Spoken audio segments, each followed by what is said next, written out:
हम लोग इस वीडियो में क्लास 9 का केमिस्ट्री का पहला पार्ट जिसका नाम है हमारे आसपास के पदार्थ का पार्ट संख्या 3 देखेंगे।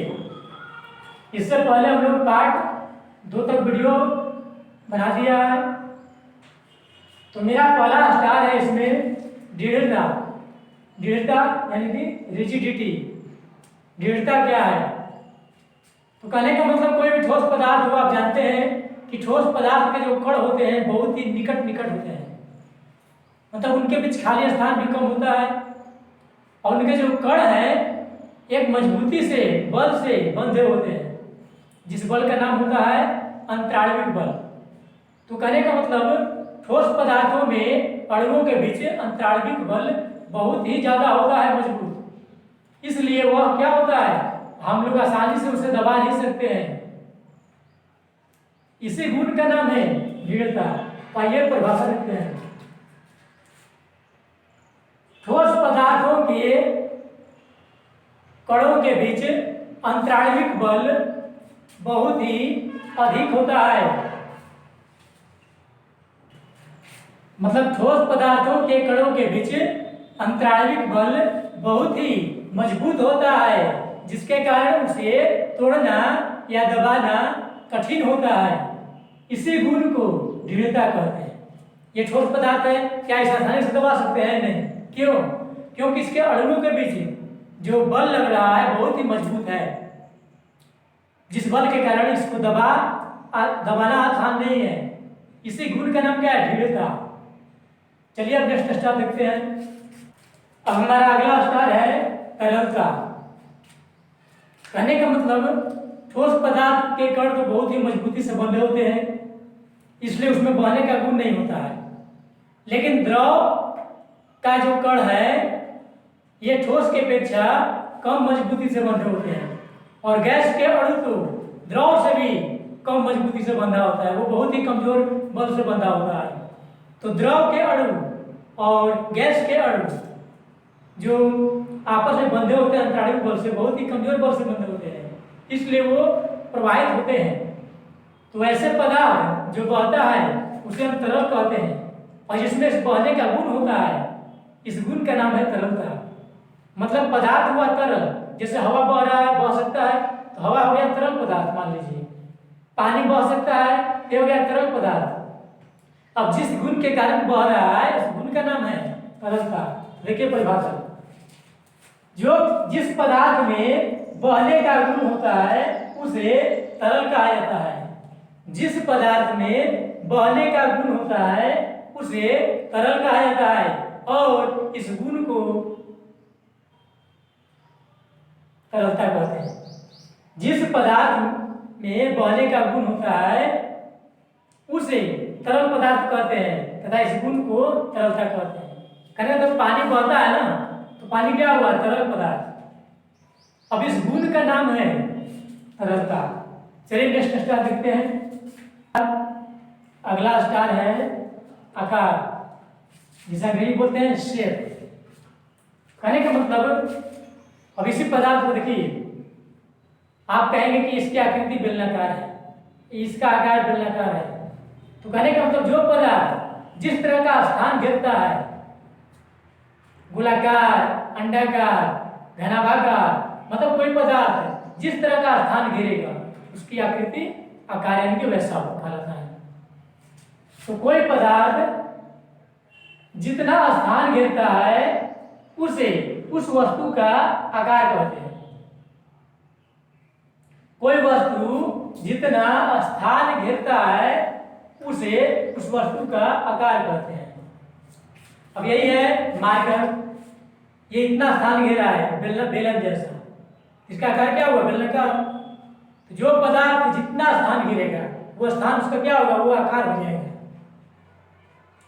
अब ये बोर्ड है, देखिए आयताकार जैसा स्थान घेरा, आयताकार आकृति हो गया था। चलिए नेक्स्ट क्वेश्चन देखिए। अब हमारा अगला स्टार है गतिज ऊर्जा यानी कि काइनेटिक एनर्जी। गतिज मतलब क्या हुआ? गति में होना ऊर्जा। मतलब कोई भी पदार्थ जब गति में होता है तो गति में होने के कारण उसमें एनर्जी आ जाती है, यानी कि ऊर्जा आ जाती है। जैसे मान लीजिए बहता हुआ पानी बह रहा है, तो बहने के कारण उसमें एक ऊर्जा आ गया। बहता हुआ हवा, दौड़ता हुआ व्यक्ति, ये सब गति में है, तो गति के कारण कोई पदार्थ में ऊर्जा आ जाती है, इसी को हम बोलते हैं गतिज ऊर्जा। देखिए परिभाषा, किसी पदार्थ के गति में होने के कारण, किसी पदार्थ के गति में होने के कारण उसमें निहित ऊर्जा की मात्रा को गतिज ऊर्जा कहते हैं। मतलब कोई वस्तु गति में है तो गति के कारण जितना ऊर्जा आएगा उसके पास वो होगा गतिज ऊर्जा। जैसे क्या कह सकते हैं, बहता हुआ हवा हो गया, हवा बह रही है तो बहने के कारण उसमें ऊर्जा हो गया। इसी प्रकार धनुष से बाण छोड़ा गया तो बाण गति में हो गया, उसमें भी एनर्जी आ गया। चलिए अगला स्टार देखते हैं। अब मेरा अगला स्टार है संपीड्यता, कंप्रेसिबिलिटी। कहने का मतलब आपने सीखा है गैस के अणु बहुत दूर दूर होते हैं, इतने दूर दूर उसके दो कणों के बीच काफी खाली स्थान होता है। तो ऐसे में हम क्या कर सकते हैं, गैस को दबा करके उसके कणों को निकट निकट कर सकते हैं। इसी गुण का नाम है संपीड्यता। देखिए परिभाषा, गैस के अणुओं के बीच बहुत ही रिक्त स्थान पाए जाते हैं, जिसे दबाने पर खाली स्थान को कम किया जा सकता है। गैस के कणों के बीच खाली स्थान बहुत ही अधिक होता है, जिसे दबाने पर उसे कम किया जा सकता है। इसी गुण को संपीड्यता कहते हैं। कहने का मतलब ठोस पदार्थ के कण के बीच भी खाली स्थान है, हल्का हल्का, तो क्या इसे आप दबा करके कण को निकट कर सकते हैं? नहीं। लेकिन जो गैस है उसके अणु इतने दूर दूर होते हैं और इतने कमजोर बल से जुड़े होते हैं, उसके आसानी से हम दबा करके कणों को निकट कर सकते हैं। ऐसा गुण किसमें आया? गैस में। गैस को ही हम दबा करके कंप्रेस कर सकते हैं, इसलिए इसको कहा गया कंप्रेसिबिलिटी। चलिए अब अगला क्वेश्चन देखिए। अब मेरा अगला स्टार है घनत्व। घनत्व यानी कि डेंसिटी। कहने का मतलब मान लीजिए एक जगह 1 किलोमीटर स्क्वायर में 1000 लड़के बैठे हैं। अब किसी अन्य जगह 1 ही किलोमीटर स्क्वायर में 1500 लड़के बैठे हैं। इसका मतलब ये हुआ कि 1 किलोमीटर स्क्वायर दोनों जगह है। पहला स्थान भी 1 किलोमीटर स्क्वायर है, दूसरा भी 1 किलोमीटर स्क्वायर ही है जगह, लेकिन एक जगह मात्र 1000 बैठा है, दूसरी जगह 15। मतलब बराबर जमीन पर ज्यादा कहाँ बैठ गया? 1500। तो हम बोले कि वो घनत्व ज्यादा हो गया। इसका मतलब ये हुआ कि मतलब कम ही जगह पर जितना ना अधिक से अधिक अणु हो, इसी को बोलते हैं हम लोग आयतन। नहीं घनत्व, सघन। देखिए क्या बोलेंगे परिभाषा, इकाई आयतन में उपस्थित पदार्थ की मात्रा को घनत्व कहते हैं। इकाई आयतन में उपस्थित पदार्थ की मात्रा को घनत्व कहते हैं। देखिए इस घनत्व बराबर फॉर्मूला आ जाएगा द्रव्यमान बटा में आयतन। घनत्व को डी से दर्शाया जाता है, डी से दर्शाया जाता है। इसका एसआई मात्रक किलोग्राम प्रति मीटर क्यूब होता है। देखिए डेंसिटी का पहला टर्म क्या होगा? डी, यानी कि घनत्व को हम डी से दर्शाते हैं। अब एसआई मात्रक ये कैसे होगा? देखिए घनत्व का फॉर्मूला क्या है? द्रव्यमान बटा में आयतन। घनत्व का ऐसे परिभाषा दे सकते हैं, किसी पदार्थ के द्रव्यमान और उसके आयतन के अनुपात को, अनुपात का तो क्या होता है? भाग। घनत्व क्या होगा? द्रव्यमान अनुपात आयतन, यानी किसी पदार्थ के द्रव्यमान और आयतन के अनुपात को घनत्व कहते हैं। इसे डी से दर्शाएंगे, डेंसिटी मतलब डी। देखिए यही से मात्रक आएगा। द्रव्यमान का क्या होता है? केजी यानी कि किलोग्राम। इसको क्या पढ़ते हैं? प्रति। आयतन, आयतन का मात्रक मीटर क्यूब। तो इस प्रकार आयतन का मात्रा क्या निकला, किलोग्राम प्रति मीटर क्यूब। अब इसका सीजीएस मात्रक चाहिए, सीजीएस। तो किलोग्राम का सीजीएस क्या होता है, ग्राम। मीटर क्यूब क्या होता है, सेंटीमीटर क्यूब। सीजीएस मतलब ये हो गया ग्राम प्रति सेंटीमीटर क्यूब। चलिए अब नेक्स्ट क्वेश्चन देखते हैं। अब आपके सामने कुछ प्रश्न दे रहे हैं, जल, चीनी, ऑक्सीजन, ये आपको हम 3 पदार्थ दिए हैं। आपको अंतराणविक बल के अनुसार घटते क्रम में बताना है। घटते क्रम क्या मतलब क्या होता है, मान लीजिए सबसे अधिक, इससे थोड़ा कम, इससे थोड़ा कम, इससे थोड़ा कम, इसको क्या बोलते हैं, घटते क्रम। मतलब घटते जाना चाहिए। बोलेंगे कि अंतराणविक बल के घटते क्रम में इसे सजाइए। पहले किसको रखेंगे, सबसे अधिक वाला ना, बताइए। ऑक्सीजन, चीनी और जल में देखना है हमें कि किसमें ज्यादा होगा अंतराणविक बल। तो आप जानते हैं कि ठोसों में, ठोस पदार्थ में सबसे अधिक होता है। जो जितना ही ज्यादा ठोस होगा उसमें उतना ही ज्यादा अंतराणविक बल होंगे। इसमें तीनों में ज्यादा अधिक ठोस कौन है, आप ऐसे देख सकते हैं, चीनी ठोस पदार्थ है। तो सबसे अधिक किसमें होगा, चीनी होगा। अब इससे कम होगा जस्ट किसमें, इसका काम हो गया। अब जल और ऑक्सीजन, तो जल द्रव है और ये गैस है। तो आप जानते हैं कि ठोस के बाद द्रव में होता है अंतराणविक बल ज्यादा। तो द्रव कौन हुआ, जल। और सबसे कम किसमें होता है, गैस में। ये क्या हुआ, सबसे पहले चीनी, उससे कम जल, उससे कम ऑक्सीजन।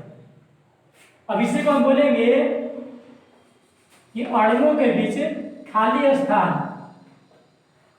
पदार्थ के, ये तीनों पदार्थ हैं, पदार्थ के अणुओं के बीच रिक्त स्थान के बढ़ते क्रम में से जाए। तो बढ़ते क्रम मतलब क्या, ऐसा ना, यानी सबसे पहले उसको रखना होगा जिसके अणु के खाली स्थान बहुत ही कम होते हैं। तो किसमें खाली स्थान कम होता है यार, सबसे कम, ठोस में, ठोस रख दिया गया, फिर द्रव में, फिर गैस में। लेकिन हमने यहाँ पर क्या बोला है, बढ़ते क्रम बोला है ऐसे जाने के लिए। इसको उल्टा कर देंगे, बढ़ते क्रम, बढ़ते जाना है ना, ठीक तो ये है, ठीक है, बढ़ते क्रम बोला गया है। मतलब सबसे कम रखेंगे। तीनों में कौन पदार्थ है जिसके कणों के बीच खाली स्थान सबसे कम होगा, चीनी। फिर उससे ठीक ज्यादा कौन होगा, जल में। इससे ठीक ज्यादा ऑक्सीजन में। अब इसी को हम बोलेंगे कि अणुओं की गति, अणुओं के गति के क्रम में सजाइए, घटते क्रम में। आप सजा सकते हैं, कण किसका ज्यादा गतिशील होता है, ठोस का सबसे कम होता है, द्रव का ठोस से ज्यादा होता है, गैस का सबसे अधिक होता है। क्या, कणों की गति। अंतराणविक बल किसमें ज्यादा होता है, ठोस में सबसे अधिक, द्रव में मध्यम होता है, मतलब गैस से ज्यादा, ठोस से कम, गैस में सबसे न्यूनतम। खाली स्थान किसमें कम पाया जाता है, ठोस में सबसे कम, तब फिर द्रव में, और सबसे अधिक गैस में। अब इसे देखिए, वायु, जल, सहज, लोहा, रुई, ये आपको पदार्थ किया गया था। तो आपको बोला गया घनत्व के आधार पर, घनत्व के आधार पर घटते क्रम में से जाए। घटते क्रम क्या, घटते जाना चाहिए, यानी कि सबसे बड़ा रखेंगे, फिर उससे छोटा, उससे छोटा। आपको घटते क्रम में बोले हैं, घनत्व के घटते क्रम में। तो घटते क्रम क्या कहते हैं, इसको बोलते हैं घटते क्रम का मतलब हुआ कि सबसे अधिक रखेंगे, फिर उससे कम रखेंगे, फिर उससे कम रखेंगे, फिर उससे कम रखेंगे। घटते क्रम ये होगा मेरा। तो सबसे अधिक वाला रखेंगे ना, तो इसमें साफ जाहिर है घनत्व किसका ज्यादा होगा। घनत्व का मतलब है कि इकाई आयतन, मतलब बराबर बराबर ही आयतन में द्रव्यमान किसका ज्यादा होता है। अब देखिए, मान लीजिए 1 मुट्ठी रुई लिया गया, एक ही मुट्ठी लोहा लिया गया, एक ही मुट्ठी शहद लिया गया, एक ही मुट्ठी जल लिया गया, एक ही मुट्ठी वायु लिया गया, बताइए किसका द्रव्यमान ज्यादा होगा? तो लोहा का होगा, यानी कि लोहा का घनत्व ज्यादा होगा ना, यानी कि इसमें सबसे अधिक कौन है? ठोस लोहा है। तो सबसे पहले आपका लोहा हुआ 1 नंबर पर। अब इससे जस्ट बाद अब इतना में कौन होगा? वायु जल शहद रुई में तो शहद होगा, क्योंकि एक मुट्ठी रुई लिए हैं और एक ही मुट्ठी शहद लिए हैं, तो दोनों में एक मुट्ठी रुई और एक मुट्ठी शहद में आप अनुमान लगा सकते हैं किसका द्रव्यमान ज्यादा होगा? शहद का। तो शहद का घनत्व ज्यादा होगा। आप सोच रहे हैं जल के बारे में, तो जल से ज्यादा गाढ़ा होता है शहद, इसलिए एक मुट्ठी जल और एक मुट्ठी शहद में किसका द्रव्यमान ज्यादा हो जाएगा? शहद का, यानी ये ज्यादा गाढ़ा है, ये जल की अपेक्षा ज्यादा ठोस है, इसलिए 2 नंबर पे हुआ मेरा शहद। अब बच गया आपके पास जल वायु जल रुई। एक मुट्ठी लिया गया रुई, एक ही मुट्ठी लिया गया जल, एक ही मुट्ठी लिया गया वायु। आप अनुमान लगे किसका द्रव्यमान ज्यादा होगा? जल का होगा, देखिए 3 नंबर पे जाएगा। अब बचा आपको वायु और रुई। अब एक मुट्ठी रुई है, एक ही मुट्ठी वायु है, बताइए किसका द्रव्यमान ज्यादा होगा? रुई का होगा। ये तो 5 नंबर ऐसे सजा सकते हैं यार, मतलब बराबर आयतन में किसका द्रव्यमान ज्यादा हो गया वो घनत्व अधिक कहलाएगा। अब मान लीजिए वायु ले रहे हैं, मान लीजिए एक मुट्ठी वायु लिए और एक मुट्ठी लोहा ली, तो साफ जाहिर है कि लोहा का द्रव्यमान वहां पर ज्यादा हो जाएगा, तो घनत्व किसका ज्यादा होगा? लोहा का। इस तरह से तुलना कर सकते हैं, मतलब जो जितना ही ज्यादा ठोस पदार्थ हो गया वो आपका हो जाएगा क्या? घनत्व ज्यादा।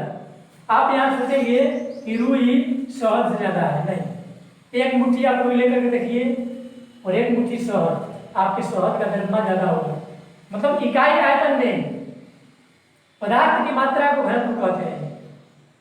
इकाई आयतन मतलब एक घन सेमी या एक घन मीटर, मतलब इकाई आयतन में पदार्थ की मात्रा कितना होता है आयतन कहलाता है।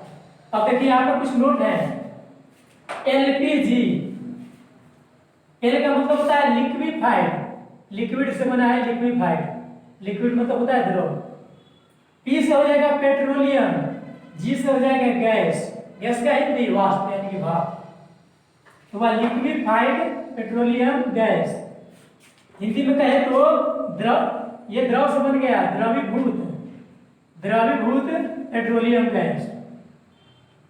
और ये सीएनजी गैस, इस सबका उपयोग हम लोग खाना पकाने में करते हैं घर पर, रसोई घर में। और सीएनजी से जानते ही वाहन भी चलते हैं। सीएनजी, सी का मतलब क्या है? कंप्रेस्ड, दबा करके दबाना, कंप्रेस्ड किया जाता है। एन से हो जाएगा नेचुरल, जी से हो जाएगा gas, compressed natural gas, substituted प्राकृतिक गैस। चलिए अब आगे देखते हैं। अब मेरा अगला नोट है ताप के मात्रक केल्विन और डिग्री सेल्सियस, डिग्री सेल्सियस में मतलब फॉर्मूला है।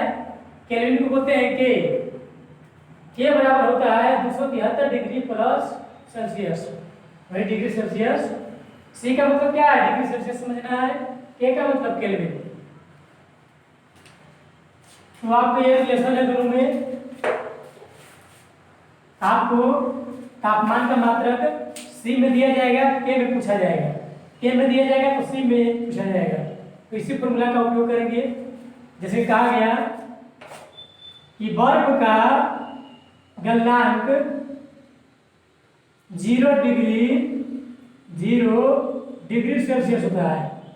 बात सही है, बर्फ का गलनांक 0 डिग्री सेल्सियस होता है। गलनांक को तो 0 डिग्री तापमान आएगा तो गलने लगेगा, तो 0 डिग्री से गलने स्टार्ट होता है। बर्फ का गलनांक 0 डिग्री सेल्सियस है तो इसका मान केल्विन में ज्ञात कीजिए। मतलब क्या दे दिया आपको? सी का मान दे दिया कितना? 0 डिग्री सेल्सियस। क्या पूछ दिया आपको, इसको केल्विन में पूछ दिया।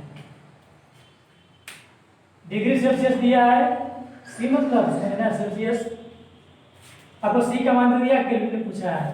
फॉर्मूला क्या बैठाएंगे हम, के बराबर 273 प्लस सी, ये डिग्री लगा दीजिए। के का मान निकालना है, छोड़ दीजिए, 273 डिग्री प्लस सी, सी का मान कितना है 0 डिग्री, यानी कि केल्विन में कितना आ जाएगा 273। अब देख ही रहे कि केल्विन सी से कितना ज्यादा है, 273 ज्यादा है। सी जितना भी होगा उसको भी 273 बढ़ा देंगे तो के का मान निकल जाएगा।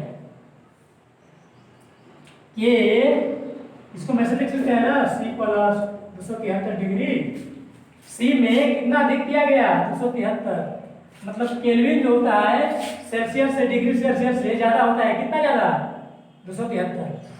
अब मान लीजिए सी का मान हो गया 100, सी का मान हो गया 100, तो के का मान कितना बढ़ा दीजिए 373। मान लीजिए सी का मान है 50, तो के का मान, और ये 50 में है तो 50 में कितना बढ़ा दीजिए, केल्विन क्या है, सी कुछ भी हो उसमें अधिक करना पड़ेगा, कितना 273। तब ये कितना क्या कराएगा के का मान, जैसे ये हुआ 0, तो 0 में बढ़ा दीजिए, जो कि बढ़ा दिया गया, मतलब 273 बढ़ा के बोलना है के लिए। असली क्या हुआ तब उल्टा कम हो जाएगा, देखिए ये प्लस में रह जाएगा तो माइनस में, अन्यथा फिर सूत्र फॉर्मूला लगाएंगे। अब मान जी कहेगा कि मानव शरीर का तापमान केल्विन में 310 केल्विन है, केल्विन के लिए केवल के लिखते हैं, डिग्री की चिन्ह नहीं लगाते हैं। कहे कि मानव शरीर का सामान्य तापमान 310 केल्विन है, तो इसका मान डिग्री सेल्सियस में ज्ञात कीजिए। डिग्री सेल्सियस में पूछा है आपसे, मान लीजिए डिग्री सी लिखे चाहे और सी लिखिए, तो फॉर्मूला किसका होता है इसका ना, ए का फॉर्मूला बढ़ाइए, आगे होता है 273 डिग्री प्लस सी, ये फॉर्मूला हो गया आपका मेन।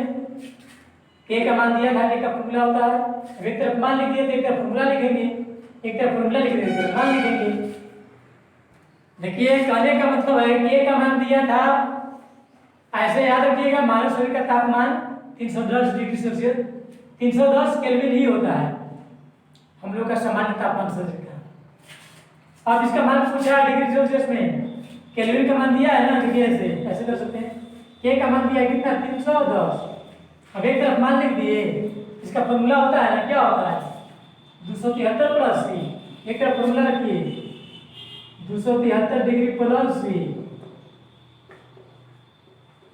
ये क्या होगा प्लस में उधर क्या हो जाएगा माइनस में। हमने बोला ही है कि के का मान निकालना है, मान लो सी दिया है, के निकालना है तो 273 बढ़ा दीजिए, लेकिन के दे दिया, सी पूछ दिया तो 273 कम कर लीजिए डायरेक्ट, नहीं तो फॉर्मूला पड़ेगा तो लेने तो वही पड़ेगा, ये क्या में जाएगा माइनस में जाएगा, घटाइए 10 में से 3 गया तो 7, अभी कितना बच गया 30, 30 उतर गया तो 37 डिग्री सेल्सियस।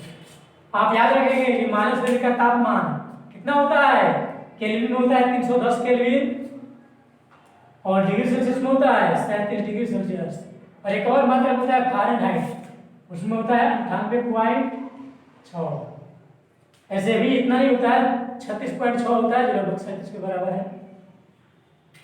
इस प्रकार सी देगा तो के निकालेंगे, के देगा तो सी निकालेंगे। इसके बाद हम लोग नेक्स्ट वीडियो में अब देखेंगे